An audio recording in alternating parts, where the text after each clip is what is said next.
నమస్కారం vision news కి స్వాగతం। ఈనాటి వార్తలు।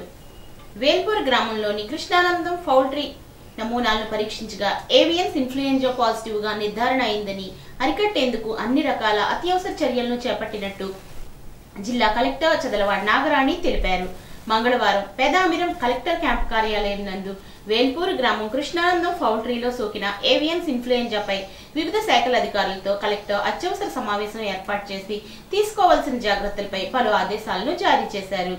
ఈ సమావేశంలో జిల్లా ఎస్పీ కూడా పాల్గొన్నారు। ఈ సందర్భంగా కలెక్టర్ మాట్లాడుతూ వేల్పూర్ గ్రామంలోని కృష్ణానందం పౌల్ట్రీలో నమూనాలను పరీక్షించగా ఏవియన్స్ ఇన్ఫ్లుయెంజా పాజిటివ్ గా నిర్ధారణ అయిందని, కృష్ణానందం పౌల్ట్రీ ఫామ్ నుండి కిలోమీటర్ ప్రాంతాన్ని ఇన్ఫెక్షన్ జోన్ గా గుర్తించడం జరిగిందని అన్నారు। ఇన్ఫెక్షన్ జోన్ లోని అన్ని కోళ్ల పక్షులను తొలగించి పాతిపెట్టడానికి ఆదేశించినట్లు తెలిపారు। ఇన్ఫెక్షన్ జోన్ లోని కోళ్ల ఫారాలను 3 నెలల పాటు మూసివేయడం జరుగుతుందని అన్నారు। ఇన్ఫెక్షన్ జోన్ నుండి 10 కిలోమీటర్ల వరకు ప్రాంతాన్ని సర్వేలెన్స్ జోన్ గా అలర్ట్ జోన్ గా గుర్తించడం జరిగిందని అన్నారు। 17 గ్రామాలు సర్వేలెన్స్ జోన్ లో ఉన్నాయని, వాటిలో కొమరవరం, అత్తిలి, కావలిపురం, ఎర్రాయి చెరువు, గోటేరు, మండపాక, ఇరగవరం, తేతలి, రేలంగి, గుమ్మంపాడు, పాలి, వరిగేడు, బల్లిపాడు, మల్లిపొడి, అర్జునుడిపాలెం ఉన్నాయన్నారు। సర్వీసు కుటుంబ పెన్షనర్స్ ఇంకా జీవన ప్రమాణ పత్రాలు దాఖలు చేసుకోవాల్సిన వారు ఉంటే ఈ నెల 28 లోపు తప్పనిసరిగా దాఖలు చేసుకోవాలని Tadepalligudem pensioners association president B Harikumar కోరారు। ట్రెజరీ సిబ్బంది ఏమైనా సాంకేతికపరమైన ఇబ్బందులు వచ్చినా తగు పరిష్కారాలు చేస్తున్నారని తెలిపారు। ఇంతవరకు 3065 పెన్షనర్స్ కు 2421 మంది మాత్రమే జీవన ప్రమాణాలు దాఖలు చేసుకున్నారని, నెలాఖరులోగా జీవన ప్రమాణ పత్రాలు దాఖలు చేసుకోవాలని Tadepalligudem sub treasury officer P Jayadattaswararao కోరారు। శాసన మండలి పట్టభద్రుల నియోజకవర్గం నుండి కూటమి అభ్యర్థిగా పోటీ చేస్తున్న పేరాబత్తుల రాజశేఖరంను గెలిపించాలని కోరుతూ అత్తిలి మండల కూటమి నాయకులు అత్తిలిలో ప్రచారం చేశారు। అత్తిలి డిగ్రీ కళాశాల, బ్యాంకులు, పాఠశాల తదితర సంస్థల్లో గల పట్టభద్రులను కలిసి తమ అభ్యర్థి రాజశేఖర్ కు ఓటు వేయాలని కోరారు। మండల తెలుగుదేశం అధ్యక్షుడు ఆనాల ఆదినారాయణరావు, కార్యదర్శి ఆల్తి సత్యనారాయణ, జనసేన మండల అధ్యక్షుడు దాసం ప్రసాద్, టీడీపీ నాయకులు బోడపాటి సూర్యచంద్రరావు, దాసరి నాగరాజు, పూతిరెడ్డి శ్రీనివాసరావు, షేక్, ఏడుకొండలు తదితరులు ప్రచారంలో పాల్గొన్నారు। ఉమ్మడి తూర్పు పశ్చిమ గోదావరి జిల్లాల పట్టభద్రుల ఎమ్మెల్సీ అభ్యర్థి పేరాబత్తుల రాజశేఖరంను గెలిపించాలని కోరుతూ తణుకు ఎమ్మెల్యే ఆర్మిల్లి రాధాకృష్ణ తణుకు మండలం, ఇరగవరం మండలంలో విస్తృతంగా పర్యటించారు। కోనాల, ముద్దాపురం, ఇరగవరం గ్రామాల్లో బైక్ పై పర్యటించి ఆయన పట్టభద్రుల ఓటర్లను కలిసి ఓట్లు అభ్యర్థించారు। కూటమి అభ్యర్థిగా బరిలో ఉన్న రాజశేఖర్ ను అత్యధిక మెజార్టీతో గెలిపించాలని కోరారు। ఎమ్మెల్యే రాధాకృష్ణ వెంట పలువురు కూటమి నాయకులు, కార్యకర్తలు పాల్గొన్నారు। తణుకు పోలీస్ స్టేషన్ లో ఆత్మహత్య చేసుకున్న ఎస్ఐ ఆదుర్తి గంగ సత్యనారాయణ మూర్తి కుటుంబానికి తోటి మిత్రులు అండగా నిలిచారు। డాక్టర్ బిఆర్ అంబేద్కర్ కోనసీమ జిల్లా గంగవరానికి చెందిన సత్యనారాయణ మూర్తి ఇంటికి వెళ్లి సాయాన్ని అందజేశారు। సత్యనారాయణ మూర్తికి భార్య విజయలక్ష్మి, హేమాన్షి, చందన అనే 2 కూతురులతో పాటు వృద్ధులైన తల్లిదండ్రులు కూడా ఉన్నారు। దీంతో ఆయన కుటుంబానికి సత్యనారాయణ మూర్తి బ్యాచ్ పోలీసులంతా కలిసి 45,68,000 రూపాయల ఆర్థిక సాయాన్ని అందజేశారు। దీర్ఘకాలికంగా ఆర్థోపెడిక్ సమస్యతో బాధపడుతున్న తణుకు పట్టణంలోని 32వ వార్డుకు చెందిన కాసిన శ్రీను అనే బాధితుడికి 20,000 రూపాయల ఆర్థిక సాయాన్ని తణుకు ఎమ్మెల్యే ఆర్మిల్లి రాధాకృష్ణ మంగళవారం అందజేశారు। ఈ మేరకు కూటమి కార్యాలయంలో ఏర్పాటు చేసిన కార్యక్రమంలో బాధితుడికి నగదును అందజేశారు। పేద కుటుంబానికి చెందిన శ్రీను ఎన్నో ఆసుపత్రులకు తిరగడంతో ఆర్థికంగా ఇబ్బందులు పడ్డారని, తనను సంప్రదించగా తిరుపతిలోని కార్పొరేట్ ఆసుపత్రిలో వైద్యం అందించి శస్త్రచికిత్స చేయడానికి తన వంతు సహకారం అందజేసినట్లు వెల్లడించారు। సుమారు 1,00,000 రూపాయలు ఖర్చయ్యే శస్త్రచికిత్సను కేవలం 50,000కే చేశారని గుర్తు చేశారు। ప్రభుత్వం నుంచి అన్ని విధాలుగా ఆదుకునేందుకు చర్యలు తీసుకుంటామని ఎమ్మెల్యే రాధాకృష్ణ అన్నారు। కాసా శ్రీనివాసు పేద కుటుంబంలో పుట్టి ఈరోజు ఆర్థోపెడిక్ సమస్యతో దీర్ఘకాలికంగా బాధపడుతున్నారు। ఈరోజు అనేక హాస్పిటల్స్లో తిరిగినప్పటికీ కూడా సరైన వైద్య సదుపాయం అందక ఈరోజు కాలుకి సంబంధించినటువంటి సమస్యతో బాధపడుతున్నారు। ఈరోజు మేము కూడా ప్రభుత్వం అధికారంలోకి వచ్చిన తర్వాత నన్ను కలవడం జరిగింది। వివిధ హాస్పిటల్స్కి పంపించి దానికి సంబంధించి ఇది కొంచెం పెక్యులర్ కేసు అవడం వలన చాలా సమస్య ఉంటే ఈరోజు బర్డ్ హాస్పిటల్లో చేసేటటువంటి డాక్టర్ జగదీష్ గారిని సంప్రదించడం జరిగింది.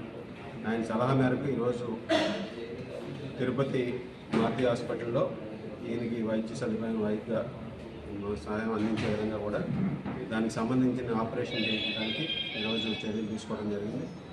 దానికి సంబంధించి దాదాపు ఈరోజు ₹1,50,000 అయ్యే ఖర్చుని 50,000కి వారు అందించడానికి ముందుకు రావడం జరిగింది. దానికి సంబంధించి 20,000 మా తరఫున కూడా శ్రీనివాస్కి అందించడం జరిగింది వారి వైద్య ఖర్చులకి. తర్వాత కూడా ప్రభుత్వం నుంచి ఏ సహాయం కావాలన్నా శ్రీనివాస్కి అందించడానికి అన్ని విధాలుగా కూడా సహాయం చేస్తామని, ఆయన ఆరోగ్యవంతంగా తిరిగి మరలా వచ్చి వారి కుటుంబానికి అండగా నిలబడే విధంగా భగవంతుడు అన్ని విధాలుగా కూడా సహకరించాలని కోరుకుంటున్నాను. తణుకు మండలంలోని వేల్పూరులో ఒక కోళ్ల ఫారంలో బర్డ్ ఫ్లూ వ్యాధి నిర్ధారణ కావడంతో అధికారులు అప్రమత్తం అయ్యారు. కలెక్టర్ ఆదేశాలతో వేల్పూరులో కోళ్ల ఫారంల చుట్టూ శానిటేషన్ చేస్తున్నారు. మరోవైపు చికెన్ దుకాణదారులకు చికెన్ అమ్మవద్దు అంటూ పంచాయతీ అధికారులు నోటీసులు ఇచ్చారు. గ్రామంలో కోడి మాంసం తినవద్దు అంటూ హెచ్చరిక ఫ్లెక్సీలు పెట్టారు. అదేవిధంగా మైక్ లో బర్డ్ ఫ్లూ కోసం ప్రచారం చేస్తున్నారు.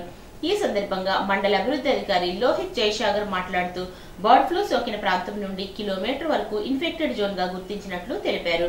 అక్కడ నుండి 10 కిలోమీటర్ల వరకు అలర్ట్ జోన్ గా చేయడం జరిగిందన్నారు. ఎక్కడ చికెన్, పౌల్ట్రీ ప్రొడక్ట్స్ అమ్మకూడదని ఆదేశాలు జారీ చేశామని, షాపులన్నీ క్లోజ్ చేయించామని తెలిపారు. అందరికీ నమస్కారం. ఈరోజు మనకి సిఇఓ గారి దగ్గర నుండి వచ్చిన ఇన్స్ట్రక్షన్స్, కలెక్టర్ గారి దగ్గర వచ్చిన ఇన్స్ట్రక్షన్స్ ఏంటంటే, మన వెల్పూర్ పంచాయతీలో ఒక ఫామ్లో ఇన్ఫెక్షన్ ఉంది. సో పౌల్ట్రీ ప్రొడక్ట్స్ ఇవేయన్నా సరే మన మండలంలో అమ్మడం నిషేధం అని క్లియర్ కట్గా చెప్పమన్నారు. సో దానికి సంబంధించి మన మండలంలో మనం ఈ పౌల్ట్రీస్ ఏవైతే ఉన్నాయో అక్కడ బ్లీచింగ్ పౌడర్ ఇవన్నీ వేస్తున్నాము. అట్ ద సేమ్ టైం ఈ ఇన్ఫెక్షన్ ఎక్కడైతే వచ్చిందో అక్కడ 1 కిలోమీటర్ని ఇన్ఫెక్టెడ్ జోన్ కింద, 0 to 10 కిలోమీటర్స్ని సర్వేలెన్స్ జోన్ కింద డిక్లేర్ చేయడం జరిగింది. సో ఇప్పుడు మనం మన పంచాయతీ తరఫున ఎక్కడెక్కడైతే ఈ మీట్ సెల్లింగ్ షాప్స్ ఉన్నాయో, చికెన్ అవన్నీ ఎక్కడైతే అమ్ముతారో వాళ్ళకి నోటీసులు పంపడం జరిగింది. ఈ పౌల్ట్రీకి సంబంధించిన పౌల్ట్రీ కానీ పౌల్ట్రీ ప్రొడక్ట్స్ కానీ ఇవేవి అమ్మకూడదు, 21 డేస్ అమ్మకూడదని చెప్పి మనకి హయ్యర్ అథారిటీస్ నుండి తెలుసుకోవడం జరిగింది. సో అది మేము పబ్లిక్కి ఇన్ఫార్మ్ చేసేలాగా మైక్స్లో అనౌన్స్మెంట్స్ కూడా ఇప్పిస్తున్నాం. దిడ్ల వీరరాఘవులను గెలిపించాలని ఆల్ ఇండియా లాయర్స్ యూనియన్ ఆధ్వర్యంలో కోర్టు ఆవరణలో మంగళవారం నాడు న్యాయవాదులు ప్రచారం చేశారు. ఈ సందర్భంగా ఆల్ ఇండియా లాయర్స్ యూనియన్ జిల్లా ప్రధాన కార్యదర్శి కామన మునిస్వామి మాట్లాడుతూ 35 సంవత్సరాలు ఉపాధ్యాయ సంఘాల్లో పనిచేసి ప్రజా సమస్యల మీద పనిచేసిన వ్యక్తి వీరరాఘవులు అన్నారు. అటువంటి వ్యక్తిని గ్రాడ్యుయేట్ ఎమ్మెల్సీ ఎన్నికల్లో గెలిపించాలని న్యాయవాదులకు విజ్ఞప్తి చేశారు. ఎన్నుకోవాలని, పదవుల కోసం పోటీ చేసే వ్యక్తుల కన్నా కష్టపడి పనిచేసే వ్యక్తి రాఘవులు అని, ఆయన గెలిపించాలని కోర్టు ఆవరణలో ప్రచారం చేసి ఆయన గెలుపు కోసం సహకరించాలని విజ్ఞప్తి చేశారు. ఈ కార్యక్రమంలో బిబి విక్టర్ బాబు, ఇతర న్యాయవాదులు పాల్గొన్నారు. ఘంటసాల వెంకటేశ్వరరావు 51వ వర్ధంతి సందర్భంగా తణుకు ఎన్టీఆర్ పార్క్ వద్ద ఉన్న ఘంటసాల వెంకటేశ్వరరావు విగ్రహానికి విగ్రహదాతలు వావిడాల వెంకట రమేష్, సరళాదేవి దంపతులు ఘనంగా నివాళులర్పించారు. వావిడాల పవన్ కుమార్, ఆర్కెస్ట్రా రాజు విగ్రహానికి పూలమాలలు వేశారు.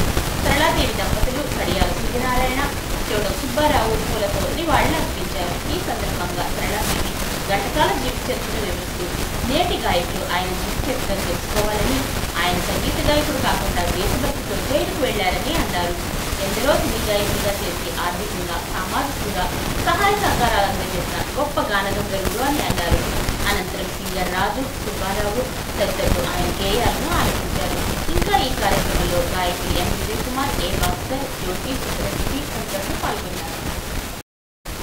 తూర్పుగోదావరి జిల్లా వ్యాప్తంగా బర్డ్ ఫ్లూ వైరస్ వేగంగా వ్యాప్తి చెందుతుంది. ఈ వైరస్ ప్రభావంతో గోపాలపురం నియోజకవర్గంలో లక్షల సంఖ్యలో కోళ్లు మృత్యువాత పడుతున్నాయి. కోళ్ల ఫారం దగ్గర లక్షల సంఖ్యలో మృతి చెందిన కోళ్లతో భయానక పరిస్థితులు ఏర్పడ్డాయి. నియోజకవర్గ వ్యాప్తంగా దేవరపల్లి, గోపాలపురం, నల్లజర్ల మండలాల్లో ఈ వైరస్ వ్యాప్తి తీవ్రంగా ఉంది. కానీ సంబంధిత అధికారులు మాత్రం మొద్దు నిద్రలో ఉన్నారు.